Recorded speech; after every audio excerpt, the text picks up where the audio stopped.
Tonight, the economy slows to a crawl. No question we're in a slowdown. Barack Obama says we're on the brink of recession, and he blames the president and John McCain.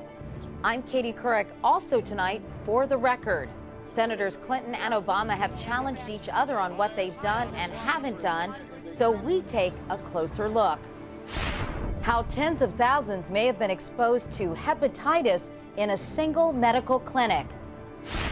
And royalty in a war zone. Prince Harry on the front lines fighting the Taliban in Afghanistan. This is the CBS Evening News with Katie Couric.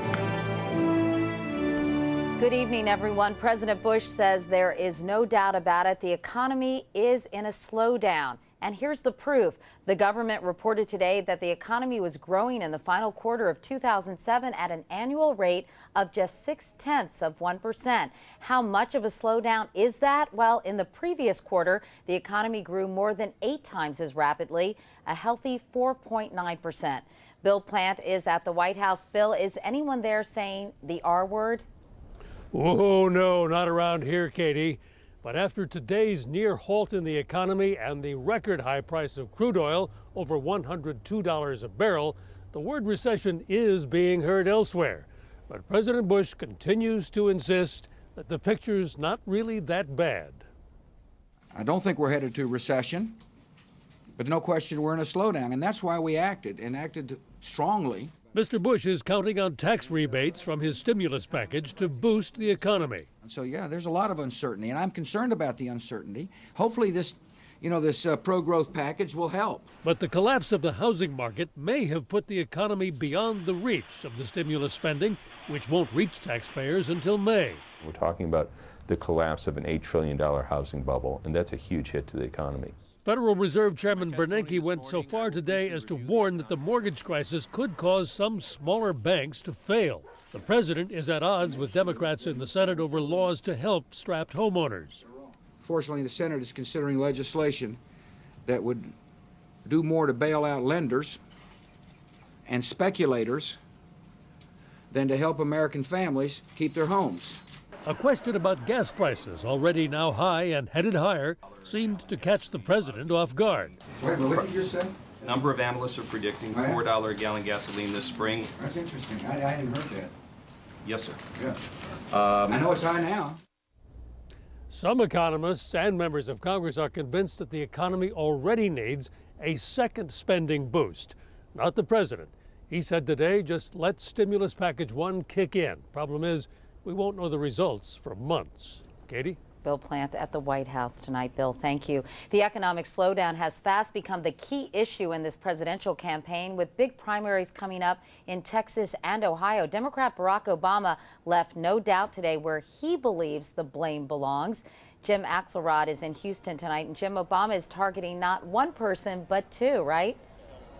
That's right, Katie. Positioning himself as the Democratic frontrunner, Barack Obama is not targeting Hillary Clinton. He's taking on President Bush and John McCain. People are struggling in the midst of an economy that George Bush says is not a recession, but that is experienced differently by folks on the ground.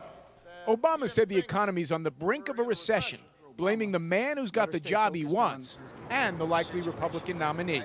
George Bush handed out billions of dollars of tax breaks to the wealthy few over the course of 7.5 years, and John McCain promises to make those same tax cuts permanent. Obama never even mentioned Clinton's name at his campaign event. My opponent only wants... Although she had no trouble talking about him at hers. My opponent said he never held a substantive meeting because he was off running for president. We've got early vote here in Texas. Make that a record early vote. Over 500,000 people, more than 4 times the turnout in 2004, including heavy concentrations of African American, upper income, and highly educated voters. That bodes well for Obama. I've listened to him, and he has matured over the past 2 months during the elections. Focusing on the bright side, the Clinton campaign reported raising $35 million in February. No dollar amount from the Obama camp, just a promise they'll surpass that. The thinking is the Obama campaign may have raised more like $50 million in February. Katie. All right, Jim Axelrod in Houston. Another big campaign issue in the Texas primary is border security. All the candidates support tightening the border with Mexico, but tonight there are serious new questions about one plan for doing so. From Arizona, here's Bill Whitaker. A high-tech virtual fence along the wide open stretches of the Mexican border was announced with great fanfare. We are launching the most technologically advanced border security initiative in American history. The idea? A series of tall towers along the border using radar, cameras, and motion detectors to catch illegal border crossers. The first 28-mile segment, called Project 28, has been deployed less than a week now. The reviews? Not fanfare, but outrage at false readings, computer glitches, outdated software, and cost overruns. It's not reliable enough to actually be considered part of our border defenses now. It's not ready. Today, Homeland Security says the $20 million project built by Boeing met expectations. This was a demonstration project, a pilot, and now we've learned a lot from it. We know the capabilities. We know how we can adapt this into our strategies as we go forward. The virtual fence is supposed to fill gaps in the real fence, like this section we saw in Arizona. Almost 700 miles of solid fencing due for completion this year, triggering even greater outrage than the virtual. In Texas, dozens of landowners are suing to keep it from crossing their land. Land the Tomás family got from the King of Spain when this was still Mexico. I am not going to allow that to be destroyed. Despite the problems, virtual and real, the government insists the fence will be a reliable pillar of border security in place by 2011. Bill Whitaker, CBS News, Bisbee, Arizona. Now a different kind of security. A report out today says more Americans than ever are behind bars. About 1 in every 100 adults is in jail or prison. And at a high cost, states are spending nearly $50 billion a year on corrections, up from about $11 billion 20 years ago, an increase of 127%. Over the same period, state spending on higher education increased just 21%. Turning to that health scare in Las Vegas, officials met today to try to figure out how so many patients from one clinic could have been exposed to hepatitis. 6 cases of hepatitis C have been confirmed, but as many as 40,000 patients may have been exposed, and they're being urged to get tested for hepatitis C, B, and HIV. It's a dramatic follow-up to a story we reported earlier this week. More now from CBS News health correspondent Dr. Emily Sine. All 6 patients were treated at the endoscopy center of Southern Nevada, 5 on the same day last September. Everybody should be nervous about it. Gary Hudson is one of the thousands now worried he might have been exposed to a life-threatening disease. Something like this should not happen in the United States. It should not. Of course I'm outraged. Everybody should be outraged that is treated here. The health department traced the outbreak to staffers reusing syringes. Here's how it can happen. A patient with hepatitis C gets injected with medication. When that patient needs a second dose, health workers discard the needle but use the same syringe to go back into the medicine vial, thereby contaminating it and passing the infection from patient to patient. It's surprising that with all the training that people go through and all the information that's out there about what's right, that people are still doing the wrong thing. It's the latest in a series of outbreaks around the country traced to sloppy infection control practices in non-hospital settings. There's more oversight of hospitals than there is of doctors' offices, so we really do need to have more oversight in doctors' offices.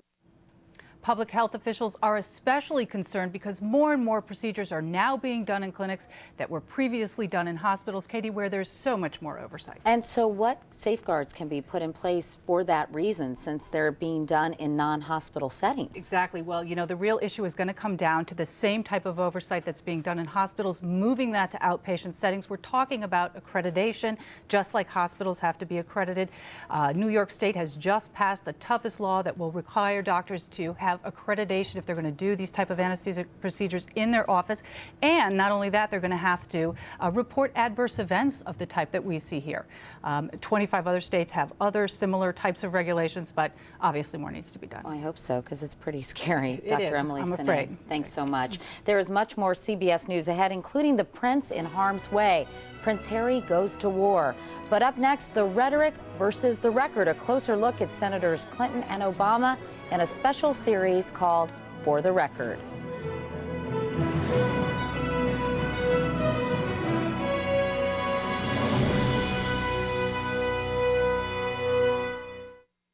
Senators Clinton and Obama have now participated in 20 debates, the last 3 head-to-head, each challenging the other's record. So we're taking a closer look in a series we call For the Record. First, Dean Reynolds on Barack Obama, 8 years an Illinois state senator, now in his 4th year in the U.S. Senate. Obama. Barack Obama doesn't have to spell out his name anymore, just his record. On issue after issue that is important to the American people, I haven't simply followed, I have led. From votes for abortion rights to lessening penalties for marijuana use to raising doubts about capital punishment, Obama is a traditional liberal. I can't think of a tax increase that he didn't embrace. Still, Republican State Senator Bill Brady considers Obama a friend who was able to work effectively with both parties in Springfield, pushing social welfare and justice legislation. Republican, independent, or Democrat. He was very willing to ask anyone to help an initiative that he may be pursuing. Including a bill requiring police to videotape interrogations. Obama overcame opposition from the governor, the police, and members of both parties to pass the bill.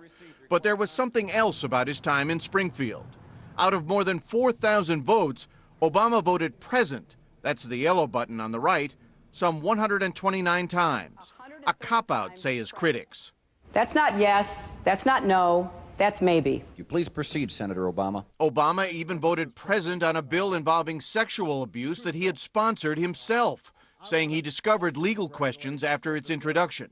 And yet voting present in Illinois can be used to avoid making a choice. It's not that unusual for this to occur. His rise in the current campaign is consistent with what has to be considered a charmed political life. The hope of a skinny kid with a funny name who believes that America has a place for him too. His speech at the Democratic Convention in 2004 brought even Hillary Clinton out of her seat. And his Senate race took off just as his Republican opponent fell apart. The Obama phenomenon, that's the wave that's just hasn't stopped, that just continues to crest. Once in Washington, Obama supported efforts to cut dependence on foreign oil, provide relief for wounded soldiers, and he led a successful fight to limit the influence of lobbyists. A lot of the detail in terms of the disclosure provisions for lobbying really came from Obama. But there are some questions. And I said very early on I would not take PAC money. I would not take money from federal registered lobbyists. Not now, but he did accept at least $1.2 million from special interest political action committees for his U.S. Senate campaign, and that helped elect him. He takes credit for battling the nuclear industry, but a plan to improve reporting of radiation leaks was watered down by him, partly due to industry opposition, and never passed.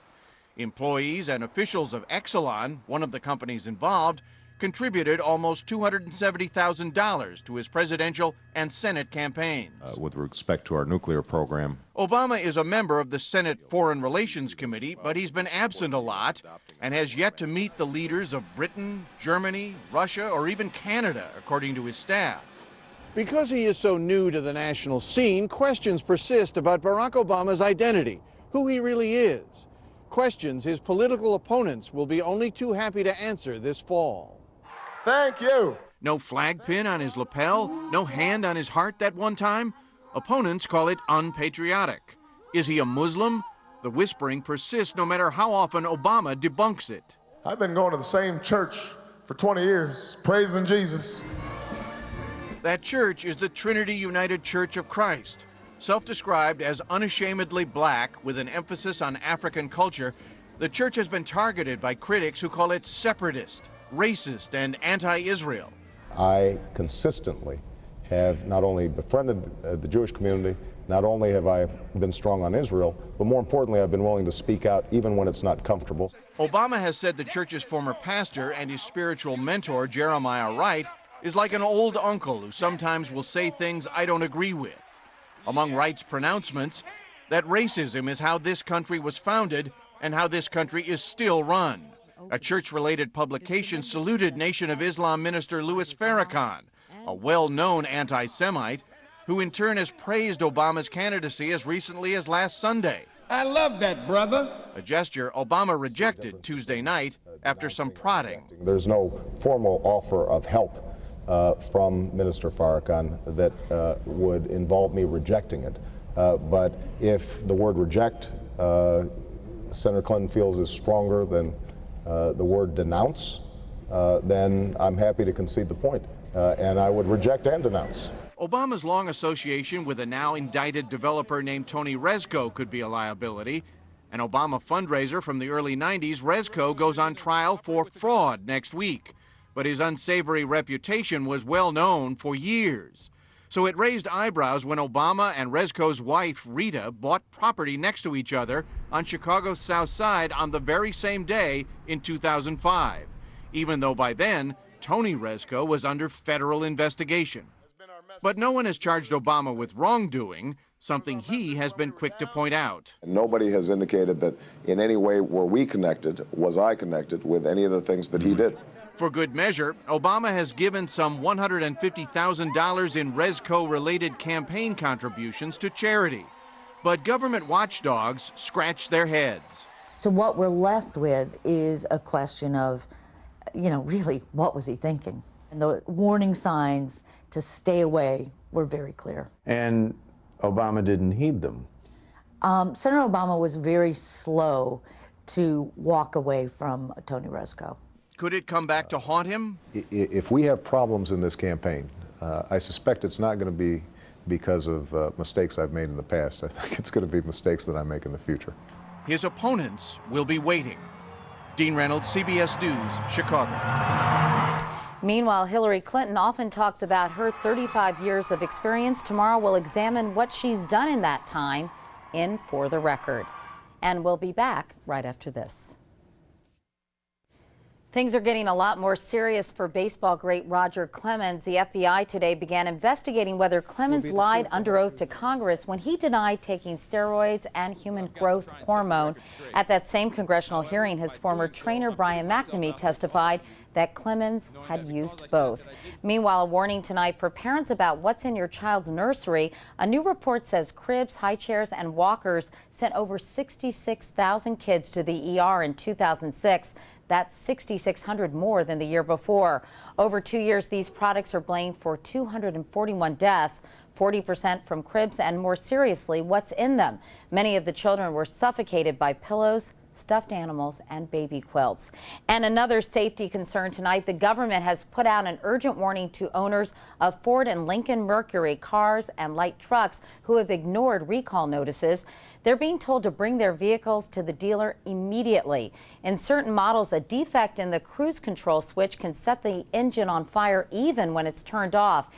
It's linked to at least 3 deaths, and more than 4.5 million vehicles included in the recall have not yet been fixed. They're from model years 1992 to 2003. Coming up next, his top secret cover is blown. Prince Harry takes on the Taliban.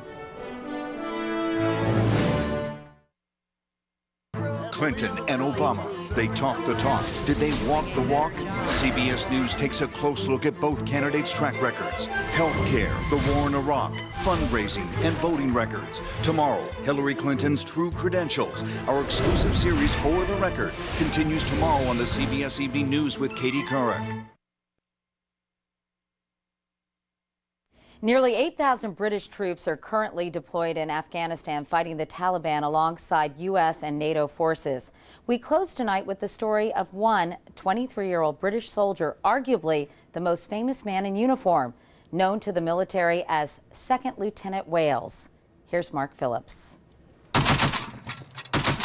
The prince who wanted to be a normal soldier finally got his wish. Prince Harry, the Queen's grandson, third in line to the throne, and who was told it was too risky to send him to Iraq, has spent the last 10 weeks secretly fighting the Taliban in Afghanistan. All my wishes have come true. I was always hoping to get forward. The commanding officer was very sort of cool about it. Yeah, Roger, happy with that. Just confirm you're not coming back or you are coming back. Harry's not in a cushy headquarters job, but on the front lines in one of the war's hot zones, working as a forward air controller, calling in airstrikes. He didn't have to tell his family he was going. The Queen told him. She actually told me. She told me I'm off to Afghanistan, so that was the way it was supposed to be. In a deal with the British press, Harry's deployment was kept quiet due to fears he'd be what he called a bullet magnet for the Taliban. But the embargo was broken overseas. Harry's cover as a normal soldier was blown. It's very nice to be sort of a normal person for once. I think this is about as normal as I'm ever going to get. But not for long. The British Army won't confirm it's pulling Harry out, but the warrior prince's war would seem to be over for now. Mark Phillips, CBS News, London. And that's the CBS Evening News for tonight. I'm Katie Couric. Thank you for watching. I'll see you tomorrow. Good night.